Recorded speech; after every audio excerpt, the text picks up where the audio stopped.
सांप का बिल है, इसके अंदर जहर भरा हुआ है।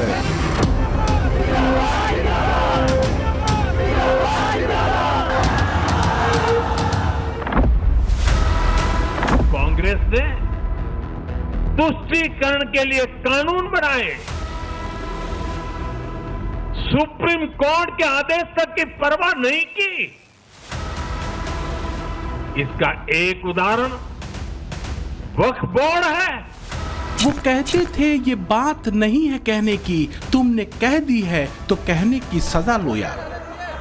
एक एक कानून ऐसा बना रहे हैं कि हमारी जायदादों को छीन लिया जाए, मस्जिदों को छीन लिया जाए। रहनुमाओं की अदाओं पे फिदा है दुनिया, इस बहकती हुई दुनिया को संभालो यार।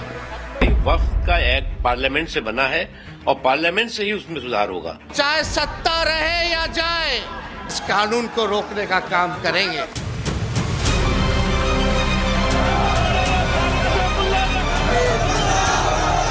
कि वक्फ जिस लैंड को कह देगी कि ये उनकी है, उनकी मान ली जाएगी। हम भौचक हैं जी, ये कौन सा आदेश है? आपको इस पावर किसने दे दी है? भारतीय जनता पार्टी समय समय पर ऐसे संविधान में संशोधन करती है जिससे नफरत फैले। और वापस नहीं लेंगे तो इसके लिए जान भी देना पड़ेगा, तो हम लोग इस कानून के लिए जान दे देंगे। मस्जिदें आज़ाद नहीं रहेंगी, कब्रिस्तानें आज़ाद नहीं रहेंगी, ये उनके गिरफ्त में आ जाएगा। जेल भरना पड़े तो हम लोग जेल भरेंगे, अगर जान देना पड़े तो हम लोग जान भी दे सकते हैं। ये 100 to 100% मुस्लिम विरोधी है। वक्फ बिल पर बहकना बहकाना, उफन्ना उकसाना, आसमान को सिर पर उठाना जारी है, यूं कि कयामत ही आ गई जैसे। इस बार चूके तो फिर मौका न मिलेगा। मुस्लिम औरतों को भी आगे बढ़ने के लिए सम्मान मिलना चाहिए। बोर्ड वाले जो उलमा हैं वो चाहते हैं अगर तो वो रख सकते हैं। नरेंद्र मोदी के लिए एक ही दिक्कत तब खड़ी होती है जब घर के अंदर माहौल खराब करने का प्रयास होता है, क्योंकि यहां माहौल खराब करने की साजिश करने वाले होते कुछ ही लोग हैं, लेकिन भाई होते तो वो भी घर के ही हैं। लेकिन मोदी झुकने वालों में से नहीं, और अब उनके सामने नया महा चैलेंज खड़ा हो गया है वक्फ बिल को लेकर, जिसको लेकर देश भर में बवाल की तैयारियां तेज हो गई। वक्फ बिल के विरोध की लड़ाई अब सड़क पर आ गई है। वक्फ बिल के खिलाफ भड़काऊ बयानबाजी चल रही है। बिल के विरोध में मुसलमानों की भीड़ जुटाई जा रही है। वक्फ बिल के विरोध में कुर्बानी देने की धमकियां दी जा रही हैं। सीए, एनआरसी, किसान आंदोलन, शाहीन बाग जैसे आंदोलन की बातें चल रही हैं। लेकिन मोदी सरकार ने भी वक्फ बिल को लेकर बड़ा फैसला लिया है। वो फैसला क्या है, आगे बताऊंगा। तो आखिर क्यों मुसलमानों का झंडा बरदार बताने वाले लीडर्स के प्राण वक्फ बोर्ड में अटके हुए हैं?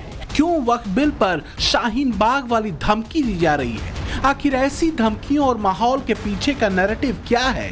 और क्यों ये बात कही जा रही है कि वास्तव में वक्फ बिल के विरोध के बहाने कुछ कट्टरपंथियों ने एक रास्ता खोज निकाला है पीएम मोदी को लेकर अपनी पुरानी खींच मिटाने का। सरकार की तरफ से बार बार इस बिल पर स्थिति साफ करने के बाद भी देश के माइनॉरिटी को, विशेषकर मुस्लिम भाइयों बहनों को गुमराह करना चाहता है। मैं इनको कहना चाहता हूं, आपके अधिकार पर कोई तराप मारने की बात। अब कहते हैं हमारी मस्जिदें छीन लेंगे। ये रिट्रोस्पेक्टिव इफेक्ट से बिल नहीं आ रहा है, कैसे छीनी जाएगी? बिल आगे के समय के लिए है। आप 2013 में जो बिल लेकर आए थे वो रिट्रोस्पेक्टिव इफेक्ट था, मगर वोट बैंक कंसोलिडेट करने के लिए झूठ पर झूठ, झूठ पर झूठ, झूठ पर झूठ बोलते जाना। इतने साल से इतने चुनाव हारे फिर भी सीखते नहीं है। सवाल हिंदुस्तान की करीब 20% मुस्लिम आबादी का है। क्या वास्तव में संकट उसकी धार्मिक आजादी पर है? क्या वक्फ संशोधन बिल के बहाने बवंडर उठाकर कुछ शातिर मुस्लिम लीडरों की कोई और बेचैनी मजलिसों में उतर रही है? वो पास करके दिखाएं और फिर देखें कि क्या हश्र होता है उनका। वक्फ बिल नहीं है, सांप का बिल है, इसके अंदर जहर भरा हुआ है। बस एनफ, बहुत हो गया। तो कुर्बानी देने के लिए हमें तैयार होना चाहिए। आपकी गोलियां कम पड़ जाएंगी, हमारे सीने कम नहीं पड़ेंगे। कोई धमका रहा है, कोई भड़का रहा है, कोई कुर्बानी मांग रहा है, तो कोई कहता है बिल पास हुआ तो क्या हश्र होगा, देख लेना। इसलिए सवाल उठ रहे हैं कि आखिर ऐसा क्या हो जाएगा अगर वक्फ संशोधन बिल पास हुआ तो। आखिर क्यों मुस्लिम लीडरशिप वक्फ बिल पर छातियां पीट रही है? कहा यह जा रहा है कि मुस्लिम लीडरशिप वक्फ संशोधन बिल का विरोध इसलिए कर रही है क्योंकि अगर बिल पास हुआ तो मजहब के नाम पर चलने वाली ठेकेदारी खत्म हो जाएगी, वोट बैंक के बहाने दबाव वाली राजनीति खत्म हो जाएगी, वक्फ संपत्ति पर उनके अवैध कब्जों की पोल खुल जाएगी, वक्फ की संपत्ति से होने वाली निजी कमाई बंद हो जाएगी, बेतहाशा और बेलगाम एक तरफा अधिकार खत्म हो जाएंगे और वक्फ बोर्ड में मुस्लिम महिलाओं को अधिकार मिलने से भी मौलानाओं को दिक्कत है। कहा तो यहां तक जा रहा है कि मुसलमानों का हितैषी बताने वाले कट्टरपंथी मौलानाओं के पेट में मरोड़ की एक वजह नए बिल में वक्फ बोर्ड में मुस्लिम महिलाओं को जगह दिया जाना भी है। यही वजह है कि ताहिरा हसन जैसी सोशल एक्टिविस्ट वक्फ संशोधन बिल को शानदार कदम बता रही है। महिलाओं को वक्फ बोर्ड में ऐड किया जा सकता था, नहीं किया गया, ये वक्फ बोर्ड की कमी है, ऐड किया जाना चाहिए था। आधी जमीन है उनकी भी आवाज होनी चाहिए वक्फ बोर्ड में। लेकिन देखिए डिपेंड करता है कि किस तरह की महिलाओं को आप ऐड कर रहे हैं। क्या जिस पर्पज से वक्फ बोर्ड बना है, लोगों ने अपनी जमीनें दी हैं, अपनी जायदाद दी है, पैसे दिए हैं कि अपलिफ्टमेंट में यूज हो, हाशिया के समाज के लिए, उनकी एजुकेशन के लिए, यतीम बच्चों के लिए, स्कूल कॉलेजेस के लिए, उनकी पढ़ाई के लिए, बेवा औरतों के लिए, जो डिवोर्सी औरतें हैं, तो क्या उसमें इसका इस्तेमाल हो पाएगा कि वो एक पपेट रहेंगी? क्योंकि हमने देखिए मुस्लिम पर्सनल लॉ बोर्ड में देखा था कि जो महिलाएं थी उनसे हमें हेड ऑन हमको लेना पड़ता था, क्योंकि बराबर उनका वही सिर्फ नुमाइंदगी होती है। हाँ, उनकी वही सोच होती थी जो ऊपर से आती थी। तो मुझे लगता है डायनामिक औरतों को रखेंगे तो बिल्कुल चेंज आएगा और आना चाहिए। दरअसल कट्टरपंथी मौलानाओं की जमात और मुसलमानों को भड़काकर अपनी राजनीति कसने वालों को वक्फ संशोधन बिल के नाम पर एक ऐसा बहाना मिल गया है जिसमें वो कई पुरानी खींच मिटाने और पीएम मोदी से बदला लेने को बेचैन है। मुस्लिम लीडरान की पुरानी खींच है ये तीन मुद्दे: ट्रिपल तलाक कानून, सीएए का मुद्दा और समान नागरिक संहिता। इसमें ट्रिपल तलाक और समान नागरिक संहिता वाला मुद्दा सीधे मुस्लिम महिलाओं की सामाजिक और आर्थिक सुरक्षा और मजबूती से जोड़ता है। एक कानून ऐसा बना रहे हैं कि हमारी जायदादों को छीन लिया जाए, मस्जिदों को छीन लिया जाए। ट्रिपल तलाक का गलत कानून बनाया, सीएए का कानून मजहब की बुनियाद पे बनाया। अब यूनिफॉर्म सिविल कोड बनाना चाहते, यूनिफॉर्म सिविल कोड बनाना चाहते। मेरे अजीज दोस्तों और बुजुर्गों, मेरी आपसे एक ही गुजारिश है कि मुत्तहिद रहिए, अपने इत्तेहाद को मजबूत रखिए।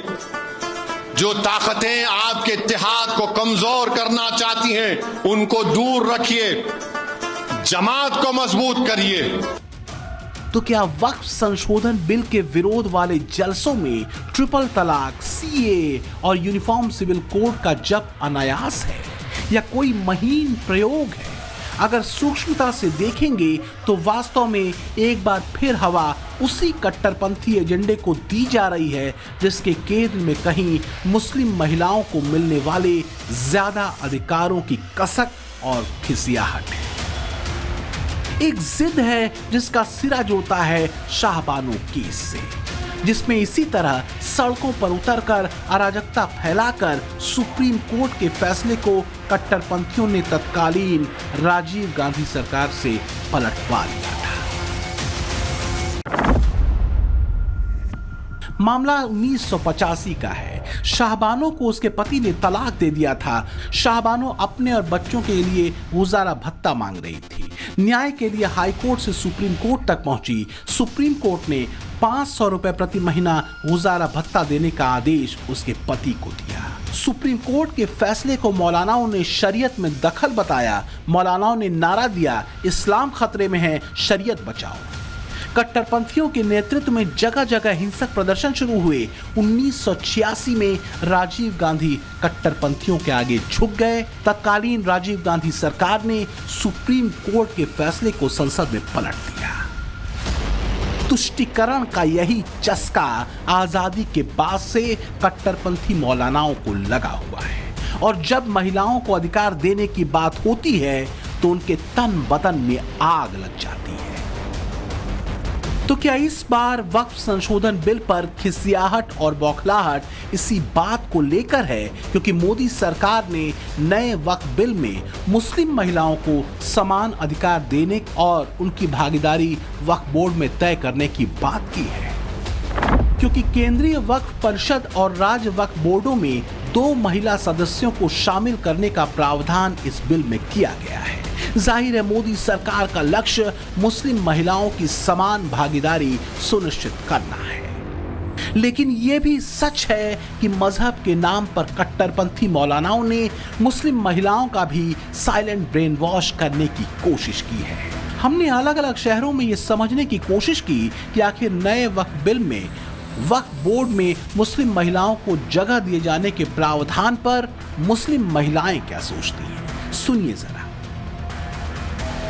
ये वक्फ बिल बिल्कुल भी पास नहीं होना चाहिए। हम बिल्कुल इसके खिलाफ हैं क्योंकि जो हमारे मौलाना या आलिम वगैरह खड़े हैं इस चीज को वो समझेंगे क्या है सही क्या नहीं। लेडीज हमारे यहाँ इस चीज को नहीं वो खुद है वो देखने वाले करने वाले। लेडीज का उसमें क्या काम है। पहले से नहीं रही वो कोई बात नहीं है कि नहीं रही। आगे आगे वक्त बदलता रहता है, चीजें बदलती भी रहती हैं, ऐसा तो है नहीं है। पहले लेडीज आगे नहीं थी, अब तो हर चीज में है, आ सकती हैं। वो जान सकते हैं उन्हें किसे रखना है। जो इसके काबिल है, जो लेडीज काबिल हो वो आए, वो रख लेंगे, कोई ऐसी बात नहीं है। वक्फ बोर्ड वाले जो उलमा हैं वो चाहते हैं अगर तो वो रख सकते हैं, लेकिन अगर सरकार जबरदस्ती नहीं, कोई उससे नहीं है। बढ़नी चाहिए महिलाओं की संख्या इस बोर्ड में ताकि महिलाएं जो हमारे मज़हब की हैं वो अपने बातें रह सकें। ऑलरेडी हमारे मज़हब में उनको नीचा रखा जाता है। नहीं, हम लोग के वैसे ही कुछ कम राइट्स हैं और हमारे क्या महिलाओं को ज़्यादातर बोलने की आवाज़ नहीं दी जाती है, उनको नीचा रखा जाता है। तो अगर हम महिलाएं इस बोर्ड में आएंगी तो कल को हमारे ही आने वाली लड़कियों के लिए बहुत ही हेल्पफुल रहेगा। ये फीमेल अगर all India Muslim personal law board में आगे जाएगी तो हमारी लड़कियों के लिए ही, हम लोगों के लिए ही बेहतरी होगी। आदमी अपनी प्रॉब्लम समझ सकते हैं और औरतें अपनी तरह की प्रॉब्लम समझ सकती हैं। बहुत ही अच्छा फैसला आया है जो नियम निकाला गया है कि वक्फ में महिलाओं को शामिल करा जाए। ये सही बात है कि अगर वक्फ में महिलाएं शामिल होंगी तो करप्शन पे भी लगाम लगेगी और महिला भी सशक्त होगी। अच्छा फैसला है, महिलाओं को और आगे आना चाहिए। सब कुछ ही कर रही हैं आजकल महिला, मर्दों से आगे हैं बल्कि। और सही है ये फैसला। महिला क्या नहीं कर सकती, सब कुछ कर सकती है। आजकल ट्रेन चला रही है, गाड़ियाँ चला रही है, हर चीज कर रही है। महिलाएं बोट भी चला सकती हैं।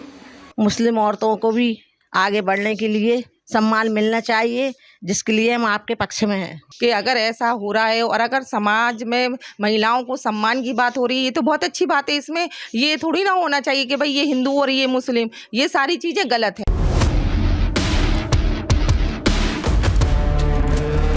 लखनऊ, झांसी, भोपाल और दिल्ली की ज्यादातर मुस्लिम महिलाओं की वक्फ संशोधन बिल पर राय सुनने के बाद ये समझना मुश्किल नहीं कि मौलानाओं और कट्टरपंथी नेताओं के चेहरों पर वक्फ के नाम पर हवाइयां क्यों उड़ी हुई हैं।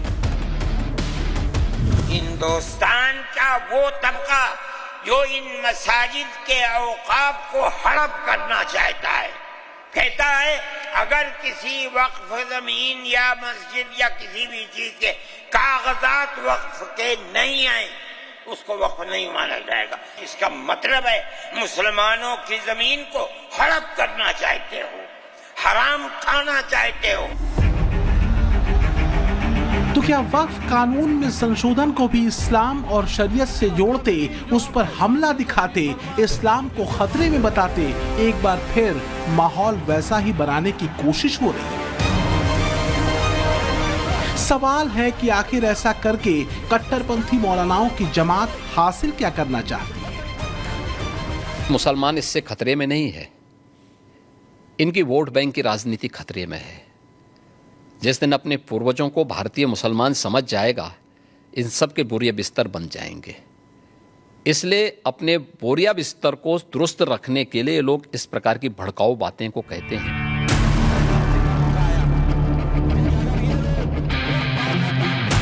पीएम मोदी से कट्टरपंथी जमात के खुन्नस आज की नहीं है, ये तो आप जानते ही हैं। इसकी एक बड़ी वजह यह है कि पीएम मोदी की राष्ट्रवादी राजनीति ने तुष्टीकरण वाली सियासत पर फुल स्टॉप लगा दिया है।